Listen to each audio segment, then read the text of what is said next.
Heaven's Effects in This World by Jonathan Edwards. For we know in part, and we prophesy in part, but when that which is perfect is come, then that which is in part shall be done away. 1 Corinthians chapter 13, verse 9 through 10. Part 1. Sin darkens our understanding of heaven. If heaven be such a world as has been described, then we may see a reason why contention and strife tend to darken our evidence of fitness for its possession. Experience teaches that this is the effect of contention.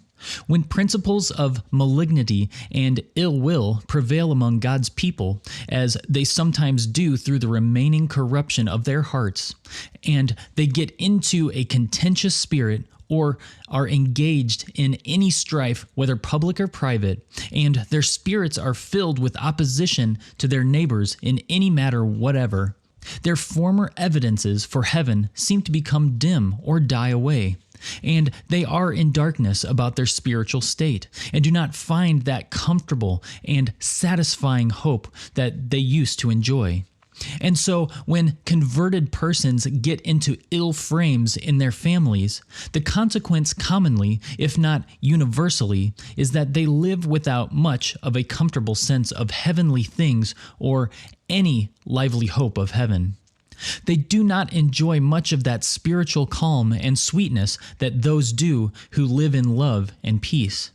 They have not that help from God, that communion with Him, and that near intercourse with heaven in prayer that others have.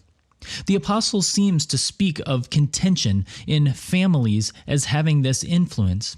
His language is, "Likewise, ye husbands, dwell with them, namely your wives, according to knowledge, giving honor unto the wife as unto the weaker vessel, and as being heirs together of the grace of life, that your prayers be not hindered." 1 Peter chapter 3, verse 7. Here he intimates that discord in families tends to hinder Christians in their prayers. And what Christian who has made the sad experiment has not done it to his sorrow, and in his own experience does not bear witness to the truth of the apostle's intimation? Why, it is so that contention has this effect of hindering spiritual exercises and comforts and hopes, and of destroying the sweet hope of that which is heavenly.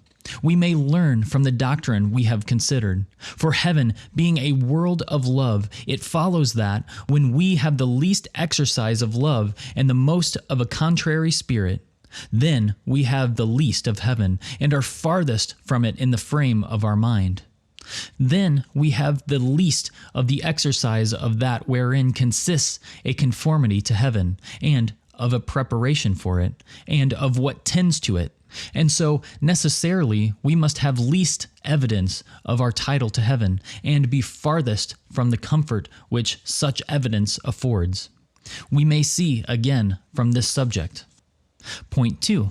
Happiness of those bound for heaven. How happy those are who are entitled to heaven. There are some persons living on earth to whom the happiness of the heavenly world belongs as much, yea, much more than any man's earthly estate belongs to himself.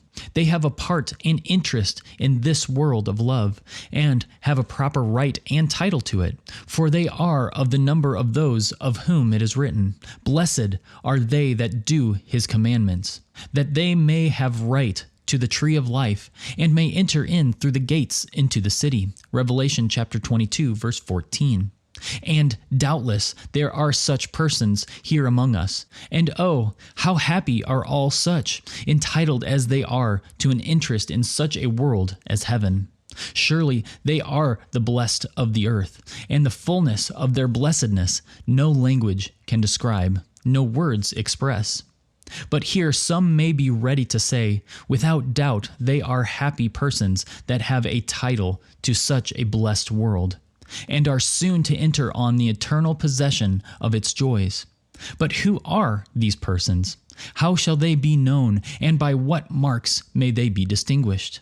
In answer to such an inquiry, I would mention 3 things that belong to their character.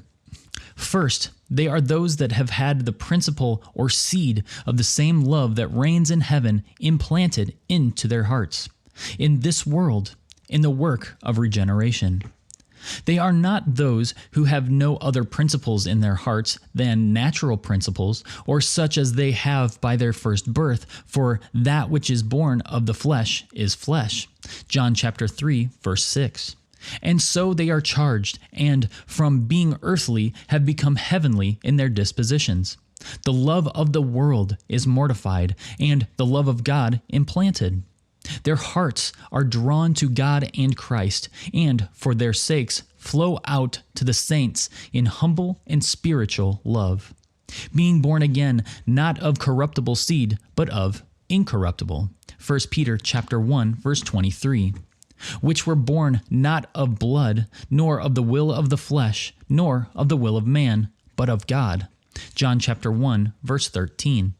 Second, they are those who freely have chosen the happiness that flows from the exercise and enjoyment of such love as is in heaven, above all other conceivable happiness. They see and understand so much of this as to know that it is the best good. They do not merely yield that it is so from rational arguments that may be offered for it, and by which they are conceived that it is so, but they know it is so from what little they have tasted of it. It is the happiness of love, and the beginning of a life of such love, holy, humble, divine, and heavenly love.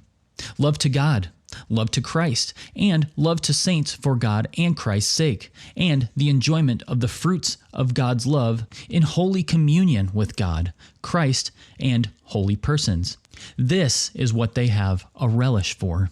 Third, they are those who, from the love that is in them, are, in a heart and life, in principle and practice, struggling after holiness. Holy love makes them long for holiness. It is a principle that thirsts after growth. It is in imperfection, in a state of infancy in this world, and it desires growth. It has much to struggle with. In the heart in this world, there are many opposite principles and influences, and it struggles after greater oneness, more liberty, more free exercise, and better fruit.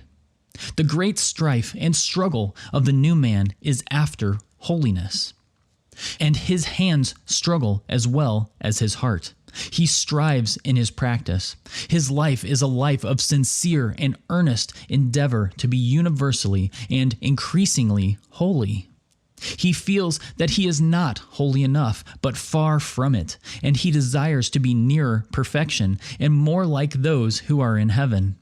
And this is one reason why he longs to be in heaven, that he may be perfectly holy. And the great principle that leads him thus to struggle is love.